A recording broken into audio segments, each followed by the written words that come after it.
Hello, everybody. Good day. Today I am trying to talk to you the continuity or the continuation of the Garden of Eden story.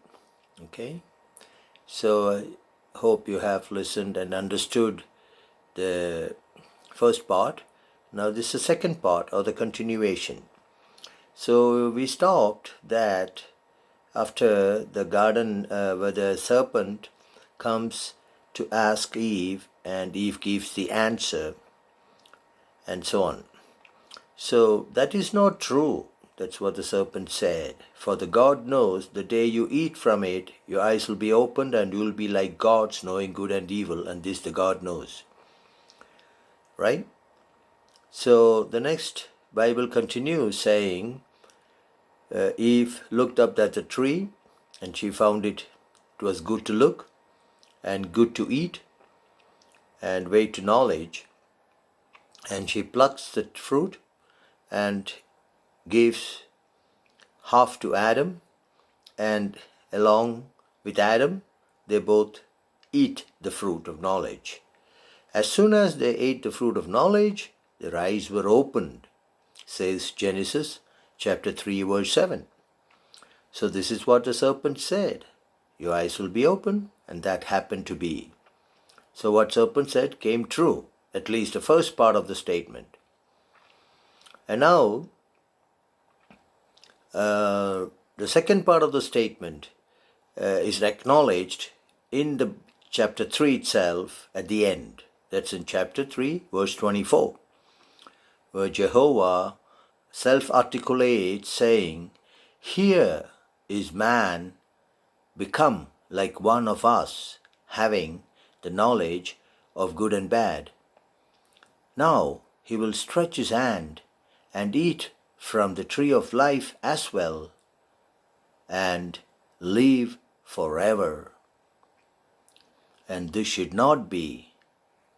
And Jehovah kicked away Adam and Eve from the Garden of Eden and put infernal sentries or God at the door, the cherubims, with a flaming sword, as the Bible story tells. So most of the Christians believe that the God of the Bible put away Adam and Eve from the garden because of disobedience, which is not mentioned in the story of Genesis or Adam and Eve. It is much, much later the Paul, the so-called Saul Paul, who found out why they were thrown out of the garden, and he twisted the story and making his people and his followers believe that it was disobedience which was the cause of their fall, or which was the cause or the reason why Jehovah put them away from the garden. But this is far from true. It says in the Bible, Jehovah himself says in the Bible that they have eaten the fruit of knowledge and their eyes are opened, and they now will stretch their hands and gather from the tree of life, which was also there in the middle of the garden. So Jehovah only had banned a single tree called the tree of knowledge. Why did he not ban the tree of life in the beginning? Because he knew that it is necessary to have knowledge first before they can have the tree of life or the fruit of life. Only through knowledge one can attain or achieve immortality or eternity. So Jehovah knew this very well. By banning one tree, they would not have access to either trees. But the serpent in the meantime intervened and solved this puzzle. Serpent told them, the moment they have knowledge, their eyes will be opened and they will become like gods. And this had happened, they became like gods. That is what Jehovah said. Here see, Adam has become like one of ourselves, knowing good and bad. And now that he will stretch his hands, because he has got knowledge that he should stretch his hand, that the fruit will not fall by itself, but you have to stretch your hands and gather it and eat it and live forever. So this is a super trap set up by Jehovah towards a species called man.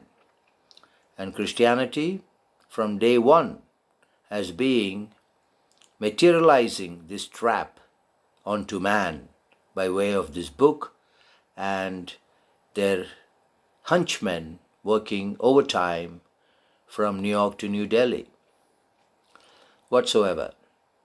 So this is what really happened in the garden. There were two trees, So when Adam and Eve goes in the middle of the garden, they will see two trees. And which tree is banned, they don't know. They see two trees because Jehovah says in the Bible that he planted two trees in the middle of the garden. And both are in the middle of the garden.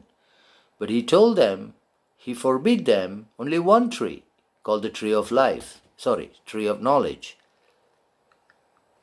So when they went, in case they would have gone to the middle of the garden, they would see two trees, and of which they have no idea there are two trees. So the Christians, the believing Christians claim they had access to the tree of life. They had no access because they had no knowledge. They were naked and they were not even aware of their nakedness. They were like animals. This is what Jehovah wanted, to keep man unaware and like an animal. The animals have no God aspect. It's only man who has this divinity in him. Anyway, so this is a very interesting story. There is much more to tell you people about the Garden of Eden. I can talk for hours and hours and hours, and very interesting things will come up. So this is what happened in Genesis chapter 2 and Genesis chapter 3. So if serpent would have intervened, Adam would have become both. He would not have had knowledge, nor he would have had life. You see? So we see there are 7.5 billion people on this planet today. So Adam representing the species called man. So Jehovah tells the species that he will die, or represented in Adam, the whole humanity. So if Adam would have died, the whole mankind would die, the species. That is not the case today. We see man has multiplied and we are 7.5 billion people. So Christianity from day one wanted to see the end of man, the species called man. That is the purpose of Christianity, to eradicate humanity from off this planet. And his plan was exploded by the intervention of the serpent. And who is the serpent? That is the next subject I would talk about. So I'll take a break and we will continue in the next passage or the next part.